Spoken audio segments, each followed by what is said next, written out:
Nedumparambil credit syndicate നിക്ഷേപ തട്ടിപ്പിൽ ഉടമ എൻ.എം. രാജുവിനെ വീണ്ടും ചോദ്യം ചെയ്യാൻ പോവുകയാണ് എൻഫോഴ്സ്മെന്റ് ഡയറക്ടറേറ്റ്. ആന്റോ ആന്റണി എംപിക്ക് നൽകിയ പണത്തെ കേന്ദ്രീകരിച്ച് അന്വേഷണം നടത്താനാണ് നീക്കം.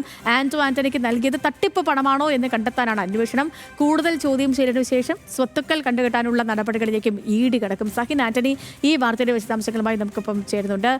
സഹിനെ, ഗുഡ് മോർണിംഗ്. ഇപ്പം കടുപ്പിക്കുകയാണ് ഇഡി. എങ്ങനെയാണ് നീക്കങ്ങൾ? സേതു, അതായത് ആന്റോ ആന്റണി എം.പി 2 കോടി രൂപ വാങ്ങിയതായിരുന്നു നേരത്തെ വിവരങ്ങൾ പുറത്തു വന്നിരുന്നത്. ഇക്കാര്യം എൻ.എം. രാജു മൊഴി നൽകിയിരുന്നു. മാത്രമല്ല ആന്റോ ആന്റണിയും താൻ പണം വാങ്ങിയിരുന്നു എന്നുള്ളത് അംഗീകരിച്ചതാണ്. പക്ഷെ അത് എത്ര രൂപയാണെന്ന് അദ്ദേഹം പറഞ്ഞിരുന്നില്ല.